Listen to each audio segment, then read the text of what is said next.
Ceci est un livre audio autogénéré par Google. Collection Logique sociale. Série Sociologie des arts. Dirigée par Bruno Pequignot.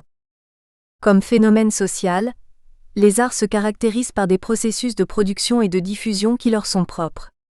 Dans la diversité des démarches théoriques et empiriques, cette série publie des recherches et des études qui présentent les mondes des arts dans la multiplicité des agents sociaux, des institutions et des objets qui les définissent. Elle reprend à son compte le programme proposé par Jean-Claude Passeron, être à la fois pleinement sociologie et pleinement des arts. De nombreux titres déjà publiés dans la collection Logique sociale auraient pu trouver leur place dans cette série, parmi lesquels on peut rappeler. Déjà paru. Jirel Sylvia, La mort et le corps dans les arts aujourd'hui 2013. VILLAGORDO Eric, L'artiste en action. Vers une sociologie de la pratique artistique, 2012. Randol Emmanuel, Cécile PREVOSTTHOMAS, Hyacinthe Ravet, Souladir, 25 ans de sociologie de la musique en France. Tome 1 Réflexivité, écoute, goût, 2012. Randol Emmanuel, Cécile PREVOSTTHOMAS, Hyacinthe Ravet, Souladir, 25 ans de sociologie de la musique en France. Tome 2 Pratique, œuvre, interdisciplinarité, 2012. Guigou Muriel, La danse intégrée. Danser avec un handicap, 2010. PAPIEAU Isabelle, L'art déco, une esthétique émancipatrice, 2009. Thévenin Olivier, Sociologie d'une institution cinématographique, 2009. Borges Vera, Les comédiens et les troupes de théâtre au Portugal, 2009. Randol Emmanuel, L'ambivalence du rock, entre subversion et subvention. Une enquête sur l'institutionnalisation des musiques populaires, 2009. Baraka Pierre, Roussel Geneviève, Tran VANNORY Marie-Claire, Armand, un entretien d'artiste, 2004. Le texte et ses conditions de production, 2008. Baudet Florent Souladir, Les arts moyens aujourd'hui, 2 volumes, 2008. Pequignot Bruno, Recherche sociologique sur les images, 2008. Roland Juliette, Art catholique et politique, 2007. Brun Jean-Paul Nature, Art contemporain et société, le Landart comme analyseur du social, 3e volume, Réseau sociotechnique, Monde de l'art et Landart, 2007. Avant-propos. Jean-Noël Bray. À l'aube des années 1960, l'art exprimait avec le pop art, le nouveau réalisme ou le mouvement Fluxus l'état d'un monde qui entrait soudain dans l'ère de la consommation et de la communication. Ce monde n'avait plus grand-chose à voir avec celui qui, 100 ans plus tôt, avait donné naissance à l'art moderne et les formes de l'art en furent bouleversées. L'objet cédait le pas à l'idée, et l'artefact au ready-made ou au comportement. Harald Seaman en dressait le constat, en 1969, avec son exposition Quand les attitudes deviennent formes, et la modernité de Baudelaire et de Manet, qui avait marqué une rupture, connaissait son terme. L'art devint contemporain. 20 ans plus tard, le vocable n'avait sans doute pas changé, mais les formes prenaient d'autres contours. Les années 1980 marquèrent alors un nouveau tournant. Les phénomènes de mondialisation et de globalisation qui commençaient à se manifester à travers la planète, associés à leur corollaire, l'argent, remettaient en question les rapports traditionnels et les modes de fonctionnement de nos sociétés et n'épargnaient pas la scène de l'art. La flambée des prix et la spéculation débouchaient sur un effondrement du marché au début des années 1990. Mais l'art contemporain ne cessait cependant d'élargir ses territoires au cours de la décennie suivante, et paradoxalement, la crise des subprimes aux États-Unis, qui entraînait en 2008 un krach financier sans précédent dans le monde depuis 1929, non seulement ne déclenchait pas un effondrement similaire, mais semblait au contraire entraîner le marché de l'art dans un tourbillon spéculatif. La vente des œuvres de Damien Hirst chez Sotheby's à Londres, la même année, pour un montant jamais atteint de 140 millions d'euros, ou le prix record de 26 millions d'euros pour une seule peinture de Gerhard Richter en 2012, était à cet égard révélateur. Ces ventes, ainsi que les grandes manifestations spectaculaires largement médiatisées que sont devenues les foires et biennales internationales d'art contemporain, ou encore l'exposition d'artistes dans des lieux aussi mythiques que le château de Versailles font régulièrement la une de la presse mondiale et frappent le grand public pour qui les questions du prix, de la valeur et de la légitimité de l'art d'aujourd'hui se pose de manière cruciale sans qu'il lui soit offert pour autant beaucoup de réponses. Les débats sur ces questions restent assez peu accessibles et souvent circonscrits au milieu de l'art. Les observateurs professionnels et le public initié n'ignorent pas, quant à eux, comme l'affirme Raymonde Moulin, la fondatrice de la sociologie du marché de l'art en France, dans l'avant-propos de son ouvrage Le marché de l'art. Mondialisation et nouvelles technologies, que la difficulté d'analyse des marchés de l'art ne relève pas seulement de la dénégation de l'économie, généralisée dans les mondes de l'art. Elle naît de l'incertitude et de l'asymétrie d'information qui caractérisent les marchés de l'art. Flammarion 2009, 3e édition. Si l'accès aux données économiques et aux éléments d'analyse du marché de l'art demeure donc difficile pour ceux dont c'est la profession, l'accès du public aux explications qu'ils en donnent est d'autant plus rare et les occasions de les entendre ou de les rencontrer peu fréquentes. Il semble pourtant évident aujourd'hui que devant un monde qui a changé, l'histoire de l'art, et en particulier celle de l'art d'aujourd'hui, ne peut se passer du regard et de l'analyse des économistes et des sociologues, seuls susceptibles de nous éclairer sur les contextes économiques et sociaux qui constituent le cadre et les conditions mêmes de la création. Les textes réunis dans cet ouvrage sont donc issus d'une réflexion qui s'est tenue autour de ces questions, lors du colloque L'art, l'argent et la mondialisation, à l'Alcazar, bibliothèque municipale à vocation régionale de Marseille, les 29 et 30 octobre 2009, sous la direction de Nathalie Moureau et la mienne. C'était le 5e colloque du cycle L'histoire de l'art en question S, organisé par les associations ACC, Art Culture et Connaissances, et AEPHAE, Association euro-méditerranéenne pour l'histoire de l'art et l'esthétique. Il a pu avoir lieu grâce à l'accueil de M. Gilles Eboli, directeur de la bibliothèque de l'Alcazar, que nous remercions ainsi que la Fondation Écureuil, de la Caisse d'épargne, et les membres des associations ACC et AEPHAE qui nous ont apporté leur aide et leur soutien. Jean-Noël Bray, président des associations ACC et AEPHAE. D'une crise à une autre. La culture entre protection et perturbation. Françoise Benamou. Les crises sont faites de paradoxes apparents. Moment de rupture et de mise en question, elles semblent libérer une certaine forme de créativité, elles incitent, obligent parfois à la prise de risque. L'innovation peut aussi bien porter sur les formes artistiques que sur les modèles économiques qui permettent aux créations d'émerger sur les marchés. Mais il convient de se garder d'une vision angélique qui ferait de la culture en temps de crise un refuge autour de valeurs sûres et rassurantes. Les crises ne coïncident pas nécessairement avec des créations de qualité, et les difficultés qu'elles entraînent dans leur sillage peuvent freiner la volonté de produire et de créer. La crise est un moment particulier du processus que Schumpeter qualifie dès 1942 de destruction créatrice 1, dont l'issue est pleine d'incertitudes. Elle force à repenser les relations entre le global et le local, à réviser les modes de financement, elle questionne l'avenir des structures les plus fragiles.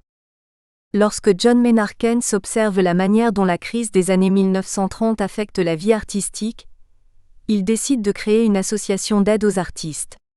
Il est frappant de voir que la crise des années 2010 appelle moins d'empathie et d'initiative de la part des économistes d'eux. Il est vrai que les relations entre Keynes et les milieux artistiques étaient solides et construites. Keynes fut au cœur de la vie du cercle de Bloomsbury qui rassemblait les sœurs Woolf, son ami peintre Duncan Grant et tant d'autres. Mais cette explication est courte. Les solidarités artistiques étaient peut-être plus fortes à l'époque. Et tout se passe comme si, dans la crise présente, les risques artistiques n'étaient guère plus forts que ceux que vivent d'autres professions, la précarité s'étant étendue aux catégories les plus instruites. Ajoutons que joue en France, du moins pour les artistes du spectacle vivant et de l'audiovisuel, le régime fort avantageux de l'intermittence. Les artistes peintres, sculpteurs, créateurs d'installations, etc., non couverts par ce régime, doivent composer autrement avec la crise. La crise, pour ces artistes qui travaillent dans le champ des beaux-arts, se manifeste par des tendances divergentes, tandis que les comportements spéculateurs semblent continuer leur course folle, faisant grimper les enchères pour les artistes les plus en vue, nombre d'artistes et d'œuvres sont délaissés par le marché 3. De ce point de vue, la crise ouvre un double mouvement d'accentuation du star system et de précarisation 4, dont les soubresauts sont particulièrement intéressants à observer à l'échelon international. La crise produit de ce fait des réajustements et une réorganisation des marchés. La crise se déroule enfin au moment même où une révolution industrielle et technologique prend son plein essor autour de l'économie de l'information, conduisant à une révision drastique des formes artistiques et des modèles économiques qui les accompagnent. Marché de l'art. Un contexte de profond changement. Le commerce mondial menace l'intégrité de certaines cultures locales et nationales et donne naissance à de nouveaux produits faits de mélange et de métissage. La standardisation porte en elle son contraire, mais jusqu'à un certain point seulement. Tyler Cowen avance que la mondialisation induit tout à la fois l'homogénéisation et l'hétérogénéisation, lesquels sont les deux côtés de la même pièce, bien plus que des processus opposés sains. En d'autres termes, le déclin de certains genres artistiques pourrait n'être qu'un symptôme de la richesse et de la vitalité de la vie culturelle. Les échanges culturels ont cette vertu d'élargir la palette des choix possibles, du moins au sein de chaque culture locale. En revanche, ils réduisent la diversité entre les cultures, en conduisant à plus de similarité et à plus de standardisation de part et d'autre du monde. La globalisation induit l'émergence de nouvelles concurrences, qu'il s'agisse de l'industrie touristique, liée aux activités culturelles, pour le meilleur et souvent pour le pire, ou des marchés de l'art, sur lesquels sont apparues de nouvelles fortunes et des pays longtemps absents comme la Chine ou l'Afrique du Sud. Sur le site d'ArtPrice, on peut lire en septembre 2011 que alors que la crise de la dette se propage et amplifie la panique sur les marchés financiers et que la croissance économique est au ralenti au premier semestre 2011, le marché de l'art vient de connaître son meilleur premier semestre de tous les temps 6. Cette santé insolente résulte de forces diverses. D'une part, les œuvres d'art jouent un rôle de valeur refuge. D'autre part, la montée des pays émergents stimule le marché. Apparition de jeunes fortunes qui se positionnent sur le marché de l'art, ouverture de musées et de centres d'art. Le seul chiffre d'affaires du premier semestre de 2011 dépasse celui de l'année 2009. Le produit des ventes sur le marché de l'art croît de 34% au premier semestre 2011 par rapport au premier semestre 2010. Un des signaux forts de la bonne santé au moins apparente du marché réside dans le niveau des œuvres ravalées. Un vendu en enchère 7, qui n'atteint qu'un tiers des lots. Cette bonne santé, avec ses aléas et ses heurts, s'accompagne de la révision des positions des pays leaders. Le marché de l'art ne fait que refléter la révision des grands équilibres géopolitiques et économiques. La Chine devient la première place de marché au monde pour le fine art en 2010, et elle le demeure en 2011, avec un produit des ventes de 2,2 millions de dollars, devant l'Angleterre et les États-Unis dont le produit des ventes est respectivement de 1,6 et 1,4 milliards de dollars. 7 des 10 premières maisons de vente du monde sont désormais localisées en Chine 8. On pourrait s'étonner de la faible corrélation des prix de l'art avec l'évolution des actifs financiers. En effet, les réajustements de crise peuvent être souhaitables sur le marché de l'art, en particulier sur les segments de l'art contemporain et de l'art actuel, très marqués par les mouvements spéculatifs. Les travaux des économistes ont montré que les effets des mouvements qui affectent les marchés financiers se manifestent sur le marché de l'art avec un décalage de l'ordre de 6 mois 9. À l'aube des années 2000, les prix avaient flambé avec l'arrivée de nouveaux acheteurs, notamment venus des pays émergents, l'argent facile de la spéculation et la montée des fortunes notamment acquises sur les marchés financiers et dans les métiers qui leur sont liés. Entre 2000 et 2005, le montant des ventes de fine art était passé de 2,5 à 4,2 milliards de dollars, puis à 9,3 milliards en 2007 au niveau mondial. Il redescend à 8,3 milliards en 810. La bulle spéculative se manifestait en 2007 par un décrochage majeur entre valeurs fondamentales et cotes en enchères, 1254 œuvres atteignant des adjudications supérieures à 1 million de dollars, soit autant que pour les 2 années 2005 à 2006. Parmi les 5 artistes les plus chers, Damien Hirst, Andy Warhol, Gerhard Richter, Richard Prince, Jeff Koons, 4 sont encore vivants et leur cote d'autant plus fragile 11. La transmission des mouvements est rapide à la fin de la décennie 2000 à 2010, et on passe de l'euphorie à la crise avec un recul des prix de l'ordre de 7,5% en moyenne au premier semestre 2008. À la baisse des prix s'ajoute la diminution du volume des transactions, les vendeurs qui le peuvent différant le moment de se défaire des œuvres qu'ils souhaitent revendre, et les acheteurs espérant un nouveau mouvement de diminution des prix. Cet épisode apporte un éclairage intéressant sur la situation de 2010 à 2011. Manifestement, elle a l'éclat de la fragilité, des spéculations et des exubérances irrationnelles analysées par Schiller XII. Le marché de l'art apparaît ainsi comme un des lieux de la manifestation de nouveaux équilibres internationaux, et de la révélation du caractère artificiel de certaines valeurs artistiques et culturelles, soumises à des jeux spéculatifs à l'instar de ceux qui peuvent se déployer sur d'autres marchés. Mais on le voit aussi se poser en contrepoids d'autres lieux de spéculation, et basculer du lieu des passions vers des lieux de raison, lorsque l'effet de la crise rétablit de plus justes concordances entre valeurs artistiques et valeurs en enchère 13. Le numérique et la culture, vers de nouveaux modèles économiques. Le numérique affecte l'ensemble des filières culturelles. Il induit de nouvelles articulations entre le spectacle vivant et l'industrie de la musique enregistrée. Il contribue à la déconstruction des clivages traditionnels entre les activités de production, de diffusion, prescription et de consommation. Il met en question les modalités d'application des lois qui régissent la propriété intellectuelle. Il impose en de nombreux cas la gratuité des biens et des services, et rend urgente et indispensable l'invention de nouveaux modèles d'affaires. Il conduit encore à l'affaiblissement des politiques culturelles, mises à mal par le pouvoir de marché des entreprises de l'Internet, Google notamment. C'est dans ce contexte que s'inscrit la crise, le numérique renouvelant les pratiques effectives et les modèles économiques, au risque de la disparition de certains métiers d'intermédiation par exemple. On ne saurait en quelques lignes en décrire toutes les facettes. En revanche, il est passionnant de relever à quel point cette révolution est faite de tendances contraires et de paradoxes. Pour l'artiste, elle est une promesse de démultiplication de sa notoriété, de constitution de réseaux d'amis. Elle ouvre la voie à des créations nouvelles. Mais dans le même temps, elle crée plus que jamais un tel foisonnement de l'offre que les chances d'émergence des artistes inconnus sont plus que jamais infimes. Elle assèche les possibilités traditionnelles de financement, et impose de toutes nouvelles façons de travailler. Quittons les beaux-arts pour aller vers la musique.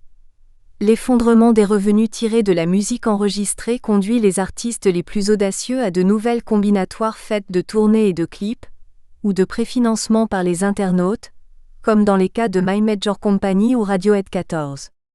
Maya Bakache-Beauvalet, Marc Bourreau et François Moreau 15 montrent que les artistes qui ont une forte activité scénique s'en sortent le mieux.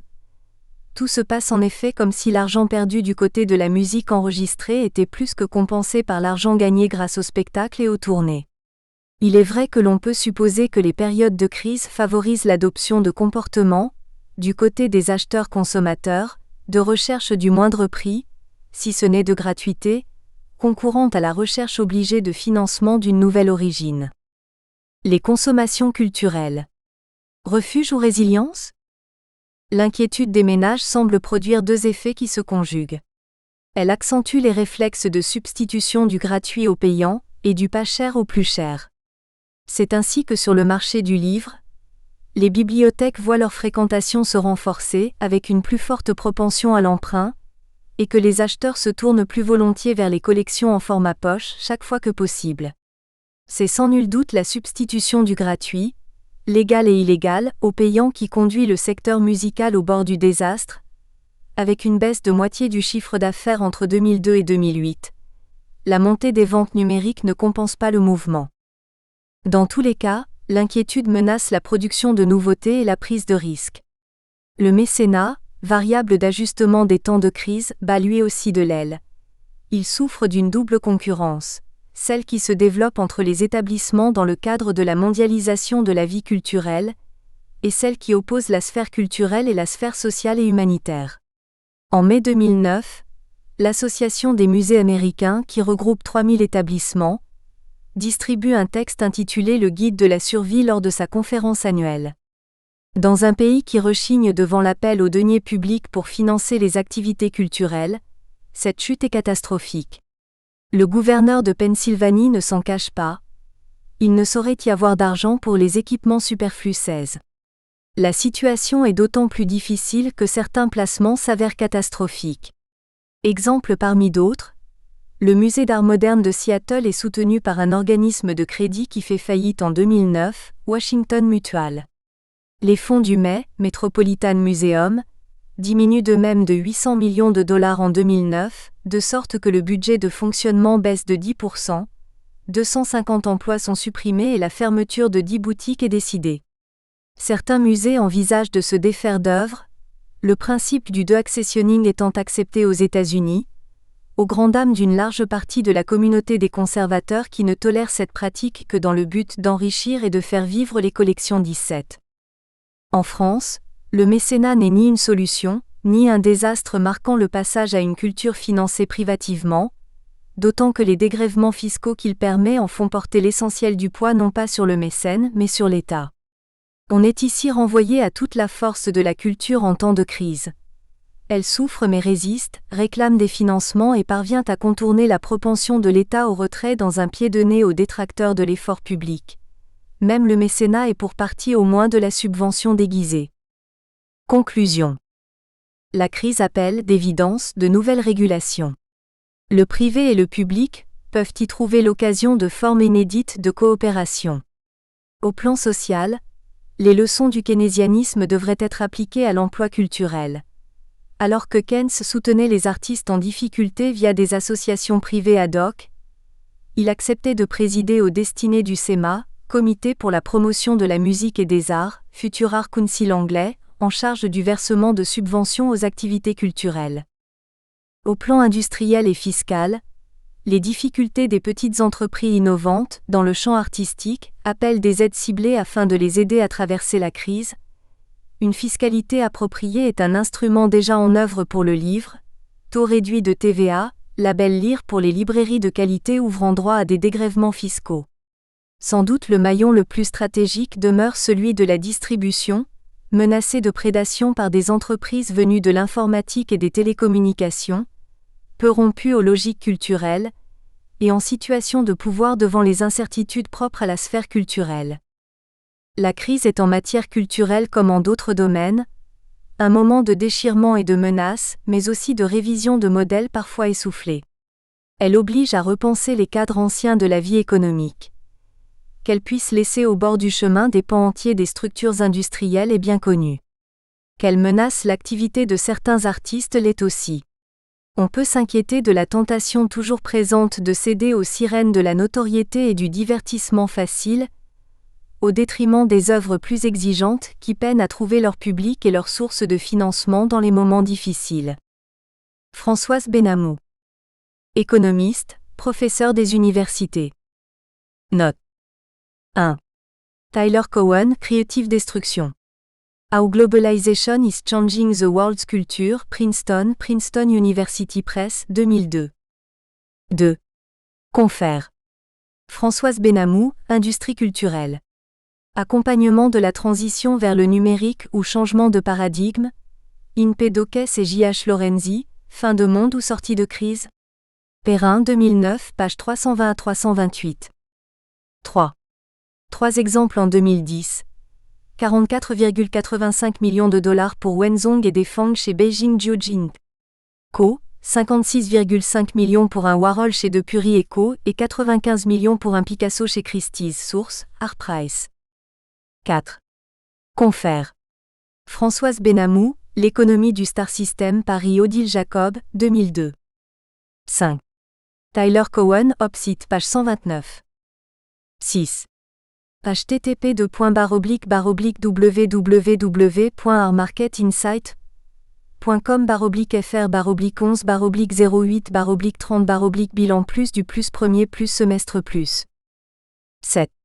Confère notamment Orley Aschenfelter, Catherine Grady, Auctions and the Price of Art, Journal of Economic Literature 41-3, 2003, page 763 à 787. 8. Source Artprice. 9. Olivier Chanel, Louis-André Gérard Varret, Victor Ginsberg, Prices and Returns on Paintings, en Exercise on How to Price the Priceless, le Geneva Papers on Risk and Insurance Theory, 19, 1994, page 7 à 21. 10. Source Art Market Insin, Artprice 2009. 11. Confère. Raymond Moulin, l'artiste, l'institution et le marché, Paris Flammarion, 1992. Raymond Moulin distingue le marché de l'art ancien et le marché de l'art contemporain. Tandis que sur le premier les valeurs sont relativement établies, sur le second elles sont sujettes à des révisions et des spéculations. 12. Robert J. Schiller, Irrational Exuberance, Princeton University Press 2000. 13. Nathalie Moreau, Analyse économique de la valeur des biens d'art, Paris, Economica 2000. 14. Le groupe Radiohead avait proposé son dernier album In Rainbows en ligne pour un prix que les internautes pouvaient librement fixer. Ce type d'expérience a fait des émules jusque dans la musique classique. La soliste violoniste Tasmin Little a proposé son album The Naked Violin, en téléchargement gratuit sur son site internet. My Major Company est un label musical communautaire qui propose aux internautes de devenir producteurs en achetant des parts de contribution dans un projet d'album d'un ou plusieurs artistes.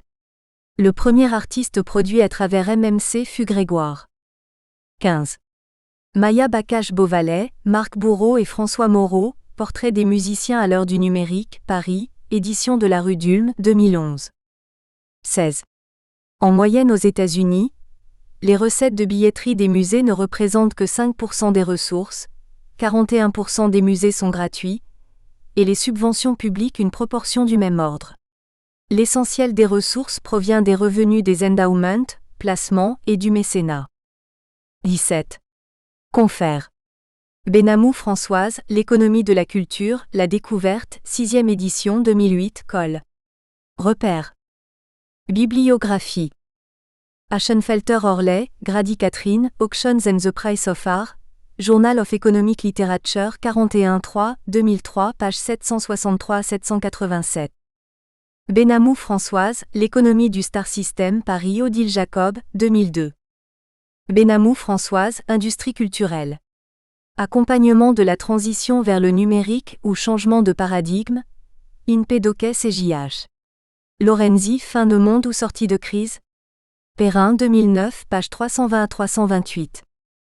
Benamou Françoise, L'économie de la culture, la découverte, 7e édition 2011, Col. Repère. Chanel Olivier, Gérard Varel Louis-André Ginsberg Victor, Prices and Returns on Piting, en Exercise on How to Price the Priceless, le Geneva Papers on Risk and Insurance Theory, 19, 1994, page 7 à 21. Cowen Tyler, Creative Destruction. How Globalization is Changing the World's Culture, Princeton University Press, 2002. Moreau Nathalie, Analyse économique de la valeur des biens d'art, Paris, Economica 2000. Schumpeter Joseph A., Capitalism, Socialism and Democracy, New York, Harper 1942. Schiller Robert J., Irrational Exuberance, Princeton University Press 2000. Crise financière et crise culturelle. Nathalie Heinich. Quelles sont les incidences de la dernière crise financière, et de son éventuel corrélat, la crise économique, sur le domaine de la culture? Je vais essayer de montrer que dans ce domaine, la crise est beaucoup plus profonde et ancienne, et que sa dimension proprement financière, telle que nous la vivons depuis près d'un an, n'est en définitive que de peu d'importance. Une crise déjà là. En matière culturelle, la crise était déjà là, mais pas sous forme financière, sous forme de crise des valeurs.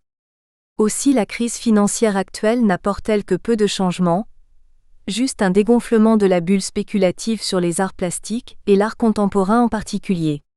Ce n'est ni la première fois, ni la dernière, on se souvient de la crise du début des années 1990. La sociologie de l'art n'aurait donc pas grand-chose à en dire s'il fallait s'en tenir à l'aspect financier. Pour bien comprendre ce qui est en jeu, il faut distinguer les domaines car l'art, en général, ne veut pas dire grand-chose. Les choses ne se posent pas de la même façon selon qu'on a affaire, selon les termes de Nelson Goodman, aux arts autographiques, où l'œuvre consiste en un objet matériel unique, ou allographique, où elle consiste en une infinité d'exemplaires, multipliables sans perte d'authenticité.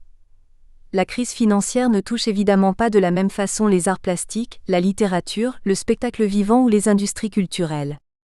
En matière d'industrie culturelle, dans le cinéma, l'édition musicale et l'édition littéraire, La véritable crise est apparue il y a quelques années et bat aujourd'hui son plein. C'est une crise technologique engendrée par Internet et les nouvelles possibilités de numérisation et de piratage. En France, on a tenté de lui donner une réponse législative, avec la toute récente loi Hadopi, qui a suscité de violents débats, non seulement entre partis politiques mais au sein des mêmes partis, signe qu'il y a là un profond conflit de valeurs. Cette crise technologique révèle une crise morale ou plus précisément axiologique, qui est au cœur de toutes les législations concernant le droit d'auteur. Faut-il privilégier l'intérêt du public en assurant le droit à l'information de la façon la plus large possible ? Ou bien l'intérêt des créateurs, en garantissant leur rémunération, gage d'un exercice professionnel de l'art ? C'est tout le problème notamment posé par la question de la numérisation du patrimoine écrit, qui agite actuellement le monde des bibliothèques. Derrière la question technologique, quel type de numérisation des ouvrages, se profile la question éthique et politique, qui faut-il privilégier, les auteurs ou les lecteurs ? Par rapport à cette crise à la fois économique, axiologique et politique, les récents aléas du monde financier ne sont qu'un peu d'écume sur la lame de fond. En matière de spectacle vivant. Dans la musique, le théâtre et la danse, la crise est moins voyante et pour ce que j'en sais, circonscrite à la France, mais elle est également révélatrice d'un profond conflit de valeurs et d'options politiques. L'endettement de l'État français a rendu nécessaire une réduction des dépenses publiques, notamment en matière culturelle. Or, une telle réduction s'est révélée extrêmement problématique dans le cas des établissements culturels, notamment les théâtres et les maisons de la culture, qui avaient été soit créés, soit confortablement dotés par le ministère de la Culture, notamment sous les gouvernements de gauche depuis 1981. Car si une réduction des subventions à des individus n'a pas de répercussions trop visibles, elle devient très problématique en revanche dès lors qu'elle touche des établissements avec des frais fixes importants. Faut-il donc privilégier la reconduction quasi automatique des subventions aux directeurs de théâtre, quels que soient leurs résultats en termes de public et notamment de démocratisation ? Ou bien faut-il réduire ces subventions dans certains cas, pour permettre à de nouveaux créateurs de percer, et inciter les anciens à adapter leur offre à des publics plus variés ? C'est une question qui divise actuellement les professionnels du spectacle vivant, entre ceux qui préconisent un soutien systématique, et ceux qui estiment qu'une telle politique, trop évidemment corporatiste, doit être repensée pour favoriser les créateurs plus jeunes et les publics moins diplômés. Cette rigidification du système d'aide publique, et cette dépendance des créateurs envers l'État, est l'un des problèmes majeurs posés par ce que certains dénoncent comme une forme d'étatisation de la culture ou au moins, comme une ghettoisation des structures publiques, de plus en plus coupées des ressources privées et du grand public. Là encore, le problème est apparu bien avant la crise actuelle, qui ne fait que le rendre plus patent. L'économiste William Baumol l'avait déjà diagnostiqué dans les années 1960, en montrant par quels mécanismes les coûts de production ne peuvent qu'augmenter dans le secteur culturel. La France l'a expérimenté de plein fouet dans les années 1990. En matière de littérature. Dans le secteur de l'édition, il me semble qu'on a plutôt affaire à un problème de surproduction éditoriale, en partie motivé par le système français de l'office, qui incite les éditeurs en mal de trésorerie à pratiquer la cavalerie sur le dos des libraires en publiant des livres dont ils ne rembourseront aux libraires les invendus que plusieurs semaines après leur mise en vente. Cette surproduction entraîne l'asphyxie des libraires, déjà très malmenés par la vente sur Internet. La mévente et souvent le découragement des lecteurs potentiels, aux yeux de qui l'accumulation de nouveautés trop souvent médiocres étouffe l'envie d'acheter. Cela ne signifie pas que la littérature française soit de moindre qualité qu'avant, comme le dénonçait en 2008 un journaliste américain en mal de scoop. Cela signifie simplement que les bons livres, comme les bons auteurs, tendent à perdre de leur visibilité dans un marché pléthorique.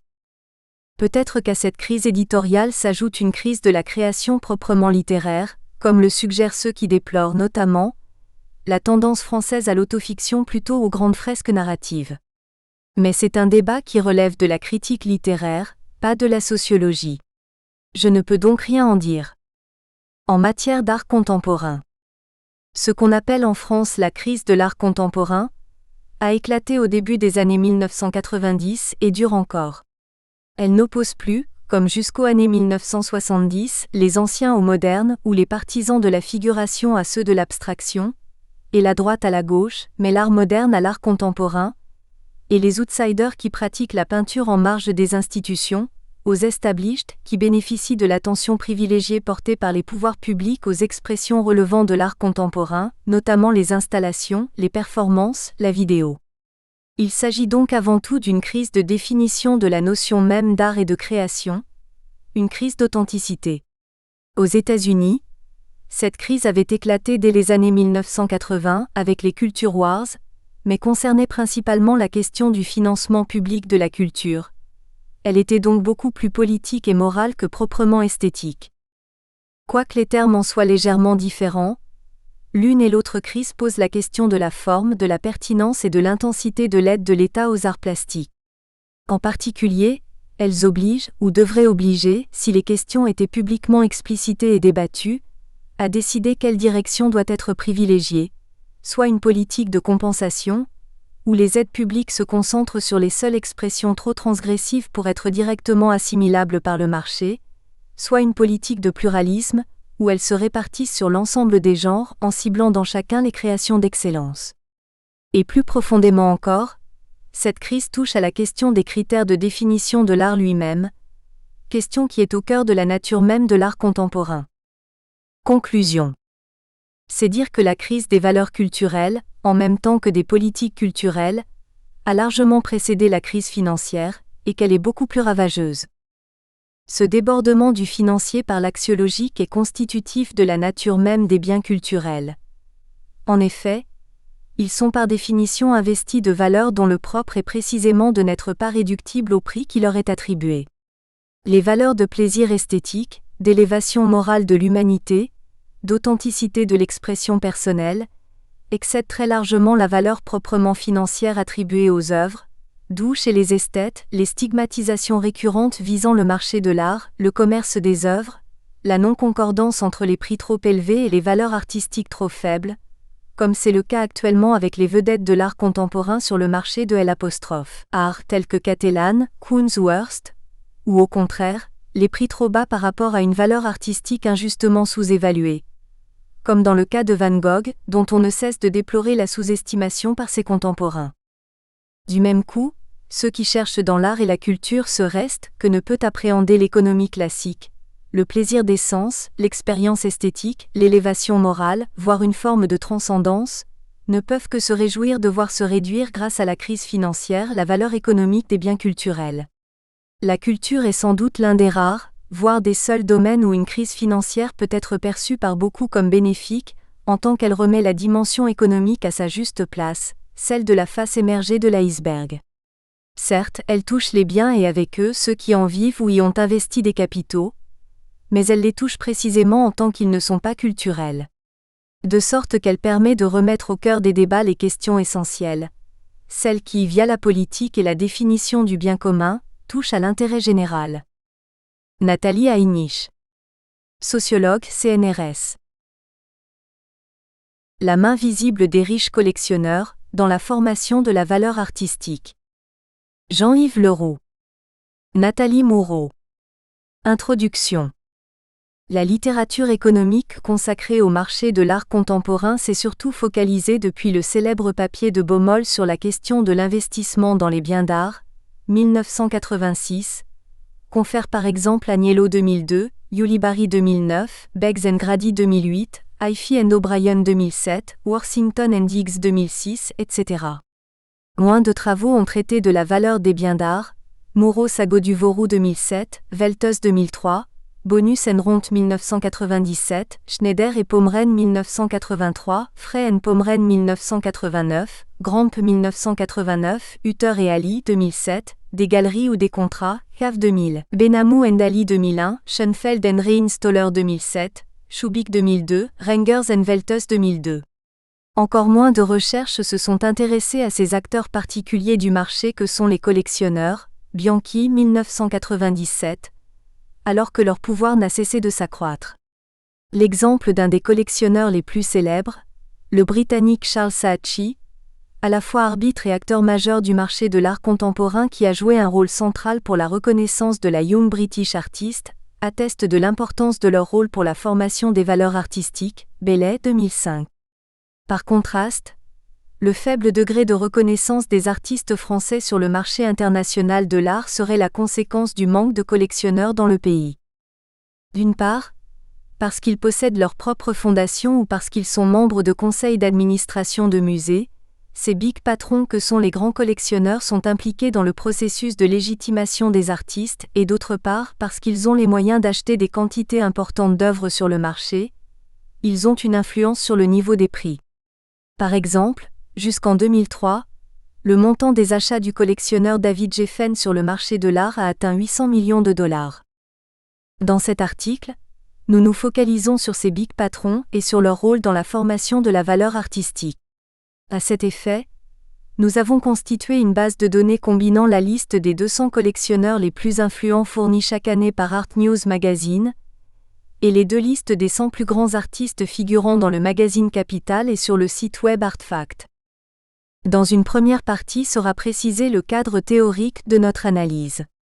Dans une seconde partie, nous mettons en lumière le lien existant entre les collectionneurs et les artistes internationaux dans chaque pays.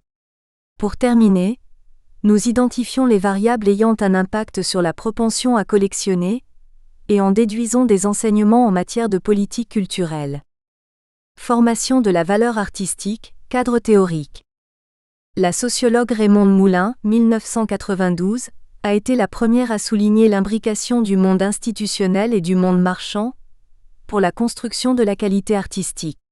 Les acteurs impliqués dans ce processus de reconnaissance de la valeur artistique, usuellement qualifiés d'autorités de légitimation, pouvant être tant des conservateurs de grands musées que de riches collectionneurs ou propriétaires de galeries, etc. Verger, 1991, Moulin, 1992. À la suite des travaux de Moulin, plusieurs économistes se sont penchés sur la question de la valeur de l'art. Certains d'entre eux se sont focalisés sur les liens existants entre la valeur économique et la valeur artistique.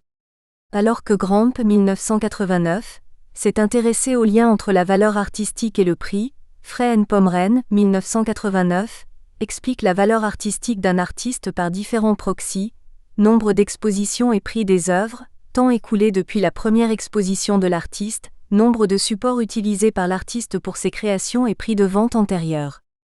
D'autres recherches ont mis l'accent sur la dépendance de sentiers en jeu dans le processus de reconnaissance, Bonus-Ronth, 1997, Rouget & Sago du Vorou 2000, Moreau 2000, Moreau & Sago du Vorou, 2006, et ont mis en exergue la dimension conventionnelle de la définition de la qualité. L'émergence de la convention d'originalité au milieu du XIXe siècle comme critère d'évaluation des œuvres au détriment de la convention académique jusqu'alors en vigueur a ainsi été analysée.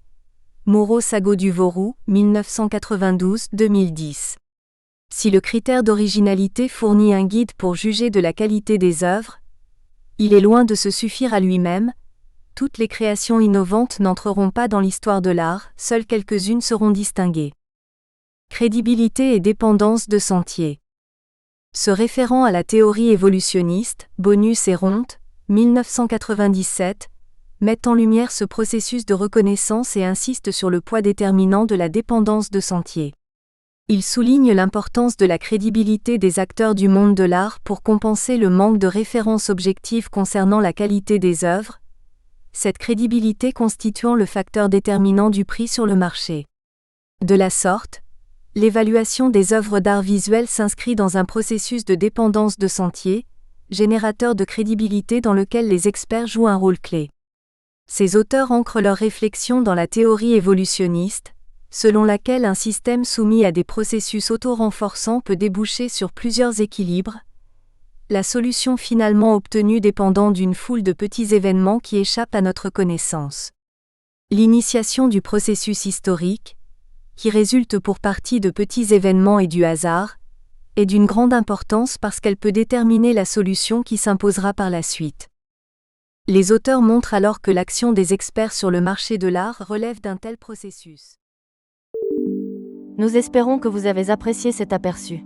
Pour continuer à écouter ce livre audio sur Google Play Livres, utilisez le lien dans la description de la vidéo.